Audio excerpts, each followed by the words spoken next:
Je suis content d'avoir quelque chose en commun avec lui, hein. On est en bleu électrique, bleu présidentiel ce matin. Bien le bonjour. Vous, Patricia. Évidemment, nous vous souhaitons également de commencer une très bonne semaine et je vous accueille à Yaoundé, le cœur enflammé de joie, vous, mais également nos millions de téléspectateurs, ceux du Cameroun et du monde entier qui sont tous chargés faute d'informations. Bienvenue à cet exercice. C'est la première partie de la revue de presse du Canada international. Paul Biya, le chef de l'État camerounais, a quitté le pays hier à destination de l'Europe, probablement. En tout cas, Cameroun Tribune en parle ce matin dans la principale une. Le quotidien camerounais à capitaux public signale justement ce bref séjour privé en Europe, probablement du chef de l'État camerounais, qui est d'ailleurs en compagnie de son épouse, la première dame Chantal Biya, qui ont donc quitté, vous le voyez à travers ce tapis rouge, qui ont donc quitté le pays hier à destination de ce pays-là, que Cameroun Tribune n'a pas dévoilé dans sa livraison de ce lundi matin. En tout cas, le couple présidentiel a quitté l'aéroport international de Yaoundé-Nsimalen hier, comme des traditions. Il a été justement ovationné là-bas par les militants du RDPC, mais également il a été accompagné par les autorités de la République. Le couple présidentiel s'est donc envolé hier à destination de l'Europe, renseigne encore Cameroun Tribune, à l'occasion d'un court séjour privé. L'autre une qui est justement au menu de Cameroun Tribune ce matin, a trait au football et à la Coupe du Monde FIFA au féminin, qui se joue donc du côté de la France, avec justement la sortie des Lions hier de cette compétition. Cameroun Tribune parle de fin de parcours de ces Camerounaises-là, justement après une rencontre qui leur a procuré beaucoup de frustration. Les Lions quittent donc la scène en huitième de finale de cette compétition face à l'Angleterre. L'Angleterre qui leur a administré 3 buts contre 0 hier, à l'issue d'une rencontre justement qui a procuré beaucoup de frustration aux Camerounaises. Elle n'était probablement pas au même niveau que l'Angleterre, mais il y a eu ces frustrations nées justement des vidéosurveillance à répétition comme jamais dans cette compétition. Renseigne encore le quotidien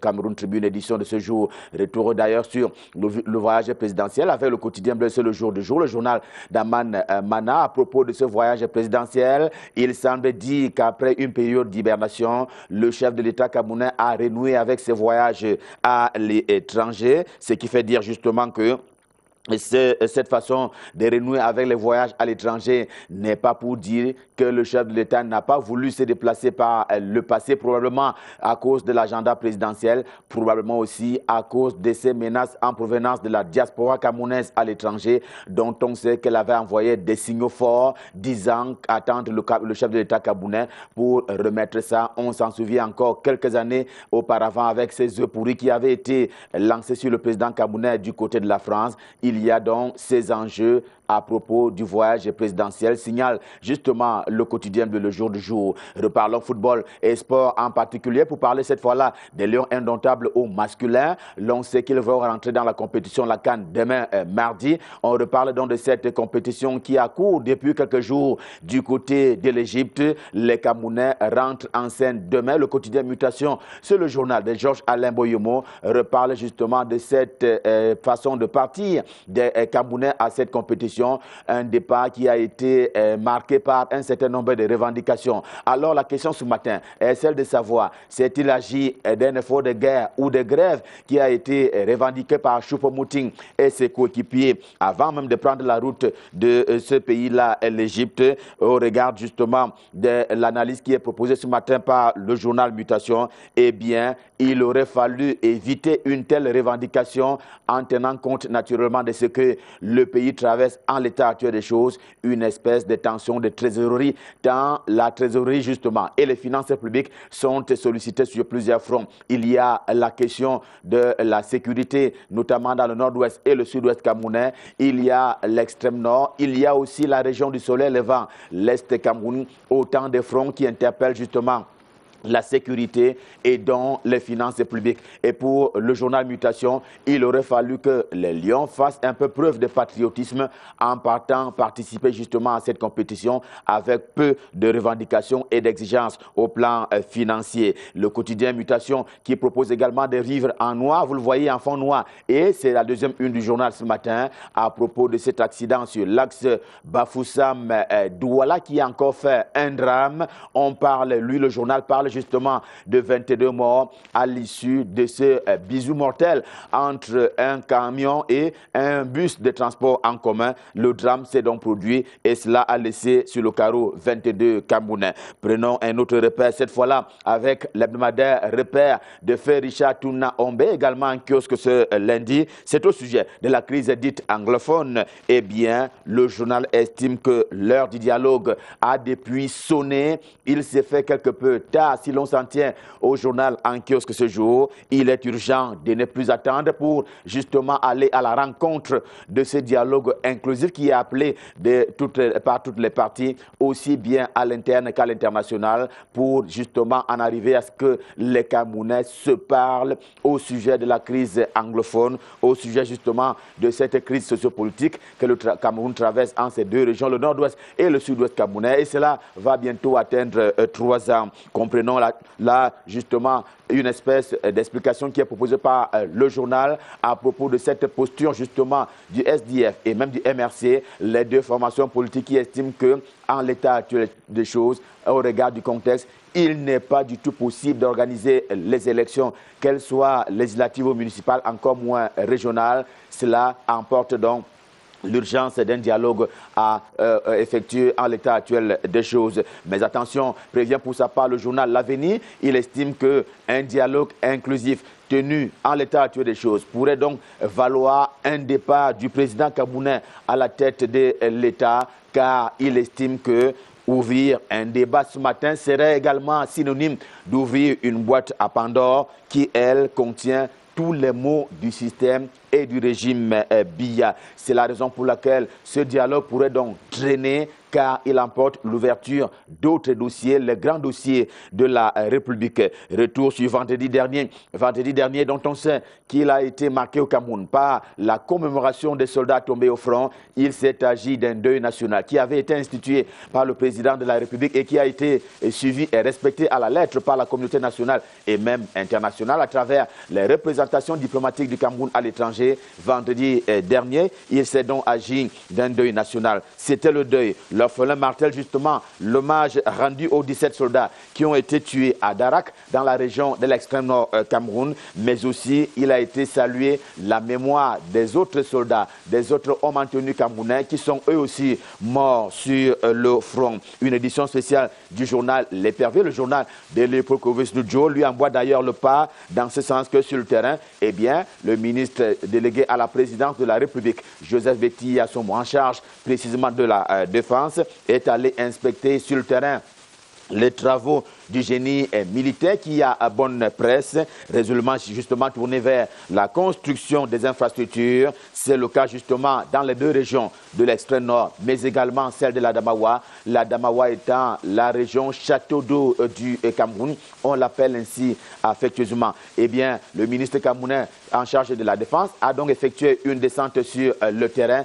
question d'aller inspecter de ce côté-là les travaux, on va dire, d'Hercule qui sont effectués au quotidien par le génie militaire. Cela va d'ailleurs avec, rappelle encore le journal, le soutien des populations. Mais avant de reparler du RDPC, tout à l'heure, le parti au pouvoir au Cameroun depuis 1985, eh bien, le journal Censure, en kiosque ce matin, nous apprend que, eh bien, et c'est en page 1, même si cela fait d'ailleurs partie de la principale une du journal Censure de ce lundi, qu'au sein donc de la République virtuelle de l'Ambazonia, pour parler encore de cette crise anglophone, il y a désormais une déchirure, une espèce de contestation de leadership à propos justement de Sissoko Ayuk Tabé, dont on sait qu'il était quelque peu celui qui conduisait ce mouvement en physique. Que donc désormais, il y a contestation de leadership avec justement l'onction de l'armée camerounaise, une armée qui a été saluée et à juste titre d'ailleurs, l'onction de l'armée camerounaise qui a donc mis le grappin dessus un certain nombre de membres du groupe terroriste, justement, qui menace les institutions de la République du côté du nord-ouest et du sud-ouest camerounais. Aussi, baromètre communautaire insiste-t-il sur cet hommage. C'est le journal de feu Mélanie Bétébé. Baromètre communautaire en kiosque ce jour. Dans cette bataille-là, pour lui, il y a aussi le sacrifice suprême D'où justement, pour revenir sur ce vendredi deuil national, il y a donc eu cette commémoration sur laquelle revient le journal avec justement une précision qui est faite au sujet d'une espèce de comptabilité de ces hommes en tenue qui ont perdu leur vie à travers ce qu'il est convenu d'appeler le sacrifice suprême. Et pour ce qui est de l'affaire Sonara, ça a déjà commencé par les arrestations. Eh bien, le quotidien camerounais d'expression anglaise, The Guardian Post, également en kiosque ce lundi, indique que ce sont déjà 5 directeurs de la Sonara qui ont été mis au frais. Ils sont donc aux arrêts depuis quelques jours. Cela dans le cadre d'une enquête ouverte et leur responsabilité pénale serait ainsi engagée. L'on parle justement d'une arrestation qui vise justement à donner un peu plus de surface à une enquête qui a été ouverte après avoir été prescrite par le chef du gouvernement. Cela fait d'ailleurs suite à l'incendie qui avait ravagé, on s'en souvient, une demi-dizaine de turbines de l'entreprise à l'intérêt économique et financier, justement, à ne plus démonter. Éco Matin, qui traite au quotidien des questions économiques et financières, se conjugue ce matin toujours presque en la matière, c'est-à-dire la Sonara. Eh bien, le journal s'intéresse au concret sur justement à la mesure présidentielle, un texte du chef de l'État qui a été rendu public en début de semaine dernière à propos de cette harmonisation qui était quelque peu exigée par les tenants de la bonne gouvernance. Eh bien, le texte est arrivé. Il s'agit d'harmoniser les avoirs et autres avantages à la fois des présidents des conseils d'administration, des directeurs généraux, mais également des directeurs généraux adjoints des entreprises publiques et même parapubliques. Et pour prendre le cas de la première catégorie, l'indemnité mensuelle de base sera désormais d'1 200 000 francs CFA. Un regard en arrière que propose justement le journal Éco Matin ce matin fait dire que le pays s'est vu dessaisir d'à peu près 100 milliards de francs CFA pendant les 3 dernières années. Question de prendre en charge les situations en termes d'avantages et avoirs, mais également des salaires des présidents de conseils d'administration, des directeurs généraux et aussi des directeurs généraux adjoints. Défi actuel, l'hebdomadaire Défi actuel tient aussi à actualiser l'accès au Cameroun à ce qu'il est convenu d'appeler, à bon cœur d'ailleurs, la zone de libre-échange continentale. L'on sait qu'une loi est actuellement en examen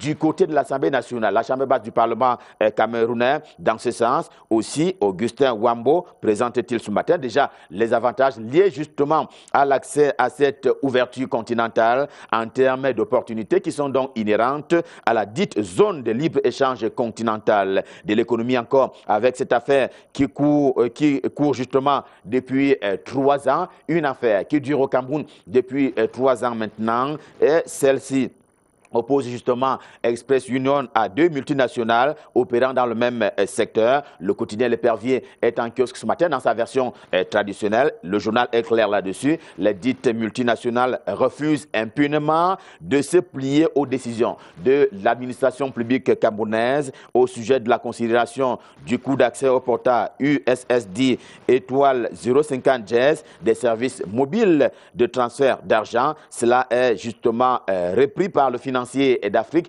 lui aussi qui traite de cette problématique ce matin à propos de cette façon de refuser de s'aligner aux décisions de l'administration camerounaise. Le financier d'Afrique selon qui les décisions de l'ART, l'agence de régulation des télécommunications, sont un peu foulées au sol. À cela s'ajoutent d'ailleurs les injonctions de Minette Libom-Liliquin qui est en charge des postes et télécommunications. Elle est donc le chef de ce département ministériel. Elle aussi, elle s'est vue ces injonctions foulées au sol, écrit le financier d'Afrique dans sa livraison de ce lundi. La gravité de cet effritement de ce qu'il est convenu d'appeler la souveraineté économique nationale est également affichée par le journal Le Pélican, lui aussi en kiosque ce lundi matin, et nous sommes le 24 juin 2019. Le soir est aussi en kiosque, il connaît d'un autre sujet, celui-ci rapportant à l'étau, un étau qui se resserre autour justement des DG, DGA, mais surtout des présidents de conseils d'administration. Sonara, CSPH, Kamwata, Sopekam Kamtel et j'en passe sont donc concernés au premier chef. à propos de cette mesure présidentielle, des salaires désormais un peu plus encadrés, signale le journal Le Soir. On a promis de revenir parler justement du RDPC, le Rassemblement démocratique du peuple camerounais. Voici le moment avec le journal Réflexion, Réflexion qui nous conduit du côté de Sambilma, la capitale du département du Dja et Lobo, région du sud Cameroun. Là-bas, le journal constate qu'il a été organisé une espèce de mouvement de chaises vides lors d'une conférence de la section haute.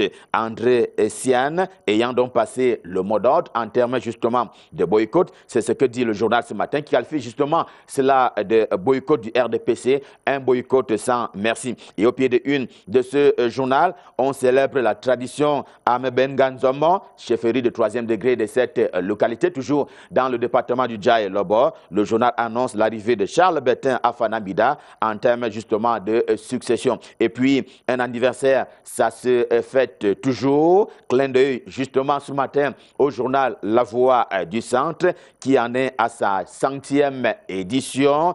Il fait le point à travers une édition spéciale sous plusieurs angles d'ailleurs. Question de montrer un peu quelle a été sa marche depuis la première parution jusqu'à la 100e où elle se trouve aujourd'hui. Et avec le journal édition spéciale ce matin de La Voix du Centre, stop fin pour la revue de presse Made in Yaoundé dans le cadre de ce premier rendez-vous de la semaine. Le cœur enflammé de joie, nous vous avons servi. On prend rendez-vous pour demain quand il sera 7 h pour le même exercice. Pour le moment, je vous invite à nous déporter du côté de Douala. Question de retrouver Michael Tipkio pour la suite et la fin de la revue de presse. Bonjour Michael, c'est à vous à Douala. Bonjour Ghislain Pierre, bonjour à tous. La suite avec le journal d'expression anglaise The Post qui nous donne les nouvelles de la Société nationale de raffinage à Limbé à la suite de l'incendie qui a ravagé quelques installations de la structure il y a pratiquement 2 semaines. Maintenant, le journal nous apprend que 5 responsables de cette société sont en arrêt et sont gardés à vue d'ailleurs dans une compagnie de gendarmerie de Limbé. Depuis leur arrestation le 20 juin dernier, ils y sont toujours et après The Post, c'est The Star qui parle également de la même actualité ce matin pour rappeler justement que ces responsables sont gardés à la compagnie de gendarmerie. Ils étaient gardés depuis le 20 juin dernier pour 48 heures renouvelables, mais ils y sont encore en ce moment. Et le journal qui rapporte notamment que jusqu'ici, difficile de savoir si leur incarcération ou alors leur arrestation a un rapport avec l'incendie qui s'est produit à la Sonara le 29 juin dernier. Eden Newspaper en kiosque ce jour, un autre journal d'expression anglaise en parle aussi de ces 5 directeurs généraux, toujours détenus, directeur de la Sonara bien sûr, toujours détenus à la compagnie de gendarmerie de Limbé après cet incendie enregistré dans la structure le 29 juin dernier, au moment où la commission mise sur pied par le président de la République pour connaître des causes de cet incendie vient simplement d'entrer en action. Le quotidien, la Nouvelle Expression, nous parle d'un drame survenu hier sur l'axe Douala-Bafoussam. Un accident de la circulation justement qui a fait plus de 20 morts enregistrés donc dans cet accident de la circulation entre Batié et Baham, c'est dans la région de l'Ouest Cameroun. Une collision entre un autobus transportant des passagers, plus de 37 personnes en surcharge dans un bus de 30 places. Collision justement entre cet autobus et un camion qui roulait dans le sens inverse. C'était donc hier dans le département des Hauts-Plateaux et du sang a donc coulé sur cet axe Bafoussam-Bafang autour de 16 heures. C'est autour de 16 heures que ce grave incident de la circulation s'est produit entre ces deux villages, précisément au village Magem, non loin du col Batié. Selon le quotidien La Nouvelle Expression, c'est ce bus de transport interurbain se rendant à Douala avec une trentaine de personnes à bord qui est entré en collision avec un camion appartenant à une entreprise spécialisée de la construction des routes, à une entreprise spécialisée dans le service traiteur roulant plutôt dans le sens opposé. Des témoins renseignent que le bus parti de Mbouda qui roulait à vive allure s'est subitement retrouvé nez à nez avec le camion qui, selon des témoignages, esquivait un trou sur la chaussée au niveau d'un virage. et les manœuvres spontanées des conducteurs des deux véhicules n'ont nullement permis d'éviter le choc frontal et le pire s'est donc produit. Dans une sortie hier soir, le gouverneur de la région de l'Ouest Cameroun sur les antennes de Canal 2 International avançait le chiffre de 22 morts. Tous les cadavres ont été conduits vers différentes morgues à Banjoun et à Baham. Les rescapés, quant à eux, ont été transportés d'urgence vers des formations hospitalières. Après cet accident, la circulation entre Bafoussam et Bafang est restée longtemps bloquée, justement pendant plusieurs heures sur cet axe routier. Le journal qui nous donne également la liste des victimes telle que publiée par le gouverneur de la région de l'Ouest Cameroun. Autre actualité à la une du quotidien La Nouvelle Expression se joue à l'oreillette gauche, notamment de politique avec la prorogation du mandat des députés. On apprend avec le journal qu'en attendant le projet de loi portant prorogation de ce mandat des députés et conseillers municipaux, la représentation nationale a reçu plutôt 2 autres textes du gouvernement. La représentation nationale qui examine justement des textes sur le nucléaire et les oiseaux d'eau migrateurs en attendant le projet de loi portant prorogation de son mandat. La représentation a reçu ces 2 textes du gouvernement la semaine dernière. La CAN 2019 à l'oreillette gauche encore du quotidien La Nouvelle Expression et des Lions indomptables du Cameroun. Les Lions entre prime et patrie. Les ambassadeurs du Cameroun à la Coupe d'Afrique des Nations ont décidé d'aller d'abord défendre la patrie en mettant leurs revendications entre parenthèses, des revendications portées en fin de semaine dernière alors qu'ils devaient prendre la route pour le Caire en Égypte où la compétition avait déjà débuté. L'équipe nationale Fagnon a été plongée peu avant son départ dans une énième crise de revendication de leurs émoluments en vue de leur participation à cette compétition. Ils ont accepté l'enveloppe du gouvernement, soit 20 millions de francs CFA chacun, et ont rejeté la dotation de la Fédération camerounaise de football, soit 5 millions. Le Cameroun fait donc son entrée dans la compétition demain face à la Guinée-Bissau dans un contexte un tout petit peu tumultueux, et d'ailleurs décrié par le quotidien La Nouvelle Expression en kiosque ce jour, qui parle aussi du mondial féminin et de l'arbitrage qui assomme les Lions indomptables du Cameroun. Le mental de fer des Camerounaises a été foudroyé hier à cause de l'arbitrage et de la vidéo assistance un tout petit peu tatillon, dénonce et décrit d'ailleurs La Nouvelle Expression, rejoint justement dans ces dénonciations par le quotidien Le Messager qui parle justement du Cameroun éliminé de ce mondial féminin. Les Lions indomptables qui ont été vaincus hier, 0 but contre 3 par l'Angleterre. Et le quotidien Le Messager en kiosque ce jour revient en long et en large sur cette rencontre. Cette rencontre effectivement où les Lions indomptables du Cameroun se sont battus. Les pouliches d'Alain Djumfa sont finalement tombées sur des Anglaises plus fortes qu'elles, 0 but à 3. Et elles quittent la compétition avec un goût amer dans la bouche, persuadées d'avoir été lourdement désavantagé par l'arbitrage et la vidéo assistance referee, en particulier cette vidéo qui a également éliminé les Super Falcons du Nigeria. 24 heures seulement avant l'élimination du Cameroun, le Nigeria a été éliminé par l'Allemagne en 8e de finale, battu 3 buts à 0, 2 buts en première mi-temps dont un pénalty controversé après une faute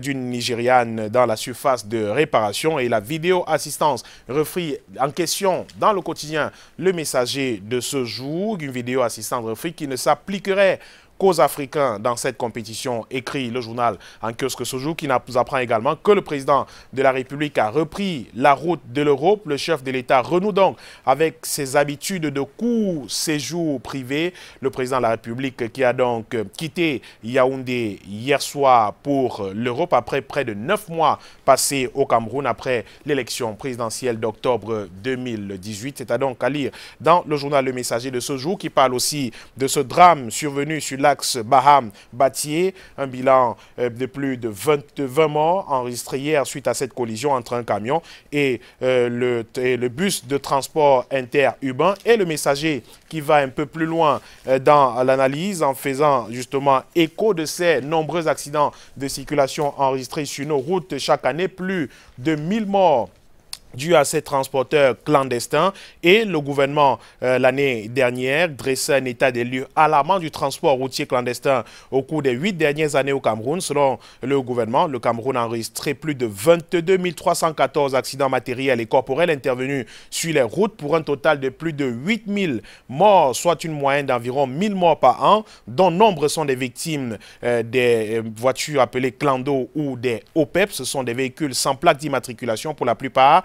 Leurs conducteurs exercent souvent sans permis de conduire ou d'autres titres de transport, sans licence de transport ou autorisation préalable. Ils utilisent des véhicules ou des motos à usage personnel et le journal qui semble dire que c'était le cas pour ce bus qui transportait plus de 37 personnes au lieu de 30 qui entraient en collision hier entre Baham et Batié, faisant plus de 20 morts. La Cannes 2019 encore à la une de l'intégration de l'hebdomadaire Intégration en kiosque aujourd'hui. Intégration qui parle des lions, entre les lions justement, le dilatoire des lions indomptables du Cameroun. Intégration qui revient justement sur ce départ des lions indomptables du Cameroun. Prime payée au lance-pierre, acclimatation mal réussie, sélection à la merci d'une petite nébuleuse interne. C'est dans cette ambiance que la bande à Clarence Seedorf aborde la 32e édition de la Coupe d'Afrique des Nations. Et selon les analystes de la compétition, le temps est suspendu au-dessus du précipice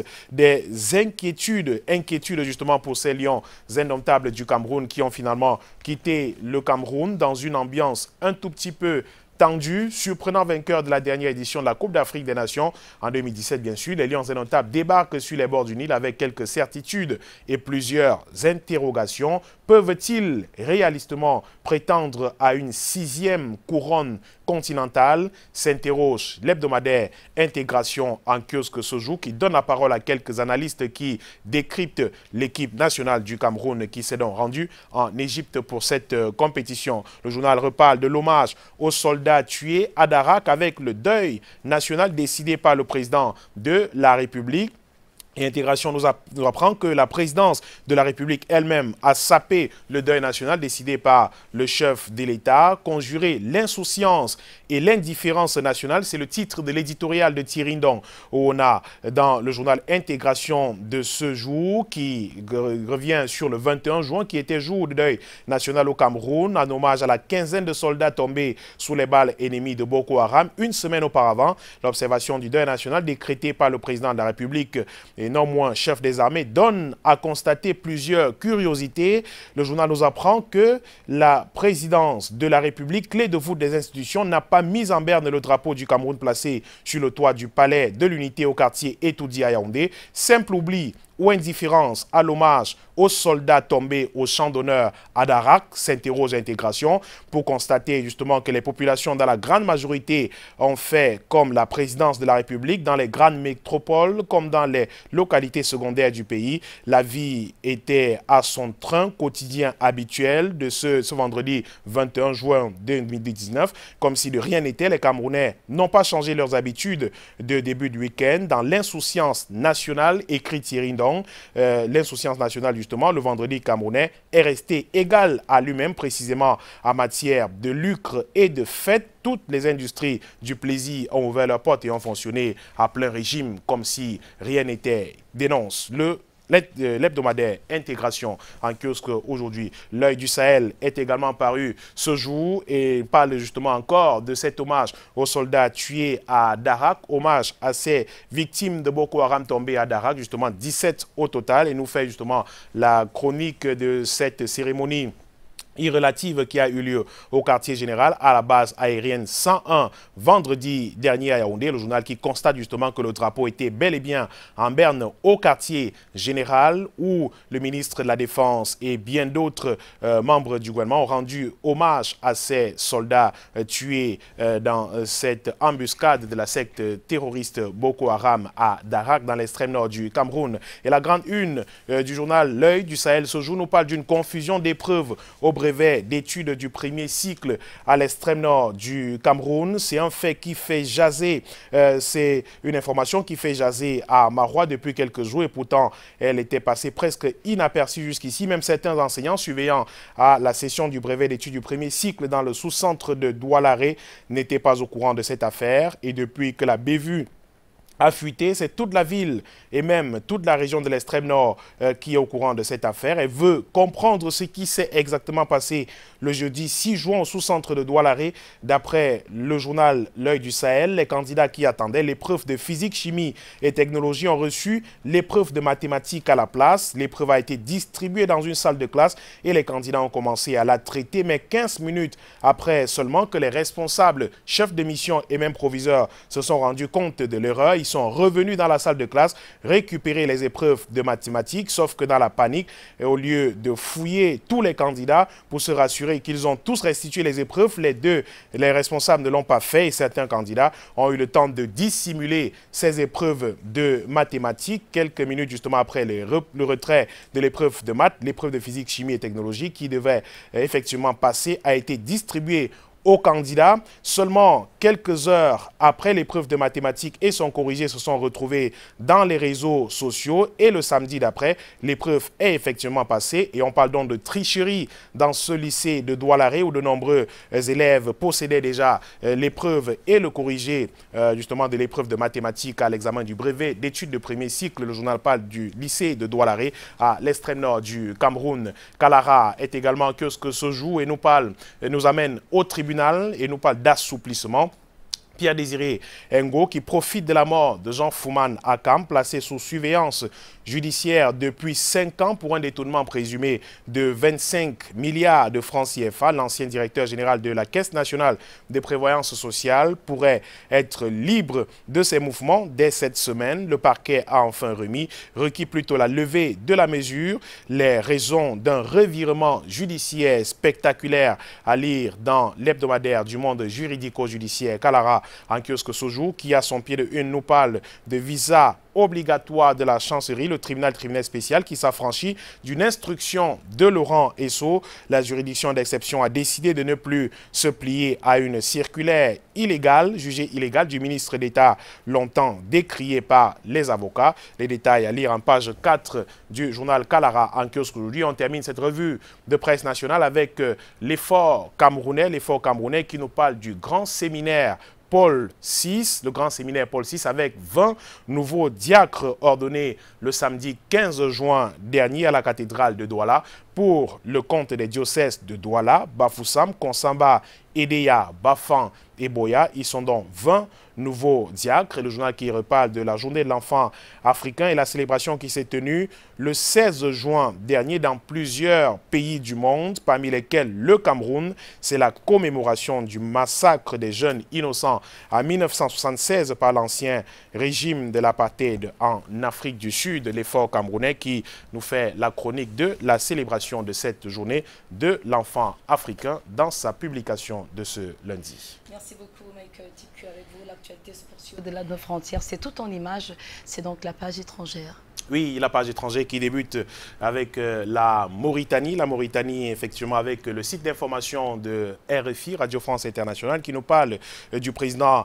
Razouani, le candidat du pouvoir déclaré vainqueur au premier tour, qui se déclare vainqueur au premier tour de l'élection présidentielle. Mohamed Ould Razouani a été élu avec 52% des suffrages au premier tour, selon les résultats provisoires annoncés dimanche soir par la commission électorale dans le pays. Et au-delà donc de cette déclaration de la victoire, le site d'information Jeune Afrique qui nous parle de cette même nouvelle après la victoire autoproclamée d'Ould Razouani, l'opposition contre-attaque dans le pays. À 3 heures du matin, ce 23 juin, le candidat de la majorité, le général à la retraite Mohamed Ould Razouani, a annoncé devant ses soutiens sa victoire à la présidentielle réunie à huis clos. Dès 10 heures hier matin, l'opposition a élaboré sa stratégie pour demander justement que le candidat attende tout simplement la publication des résultats de l'élection présidentielle par la commission électorale nationale indépendante, ce qui crée un un climat un tout petit peu tendu dans le pays, nous apprend le site de Jeune Afrique. Et Africa News, en kiosque, je nous parle plutôt de l'Éthiopie. L'Éthiopie avec ce coup d'État annoncé hier, le chef d'état-major de l'armée et le président de la région d'Amara tué. Le chef d'état-major de l'armée éthiopien et un dirigeant régional ont été tués dans une tentative de renversement du gouvernement d'un grand État du nord-ouest. Des violences qui illustrent l'instabilité de ce pays de la Corne de l'Afrique où le premier ministre Abiy Ahmed mène une politique de réforme, nous apprend le site Africa News qui parle, et puis Africa News qui cède la place à RFI, le site de RFI justement qui nous parle de l'Éthiopie aussi avec une tentative de coup d'État régional et non fédéral. Les autorités ont dénoncé une tentative de coup d'État dans la nuit du samedi à dimanche dans la région d'Amara, l'un des 9 États que compte l'Éthiopie. Au moins 4 personnes ont été tuées.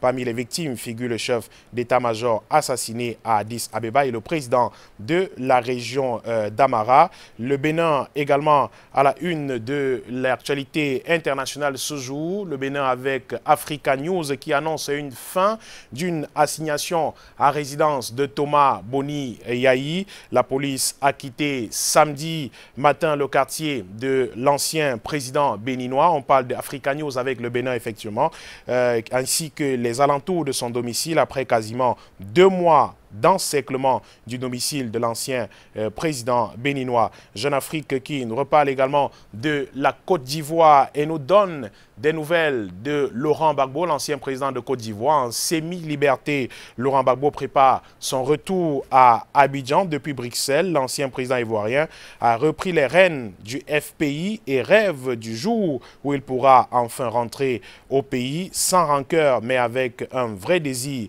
de revanche, nous apprend le site jeuneafrique.com et on termine par la République démocratique du Congo avec Africa News qui nous parle d'un nouveau retour, cette fois à Kinshasa, d'un opposant, Jean-Pierre Bemba, retour annoncé dans le pays. L'opposant et ex-chef de guerre congolais est arrivé dimanche matin dans la discrétion à Kinshasa pour son 2e retour à République démocratique du Congo en moins d'1 an après avoir été condamné puis acquitté par la Cour pénale internationale d'avoir fait 10 ans de prison. Et c'est avec cette nouvelle que nous terminons cette revue de presse de lundi. Merci beaucoup Michael Chipki, on va le dire, parmi les grands fidèles qui nous ont suivis, qui vous ont suivis religieusement. On va parler de quelqu'un qui a le cœur sur la main, M. Gali Souda, qui ne rate aucune édition de Canal Matin, notamment de la revue de presse. À noter qu'aujourd'hui, nous célébrons les Jean-Baptiste. Ça vous dit certainement? Jean-Baptiste Sipa, c'est un doyen de la presse camerounaise, journaliste Jean-Baptiste Sipa. Jean-Baptiste Ketchantin, notre collègue de TV+, Jean-Baptiste Atemenge, oui. Jean-Baptiste Ngachednia, c'est un ami, un camarade de classe un peu perdu de vue. Et à tous les Jean-Baptiste, je souhaite une bonne fête.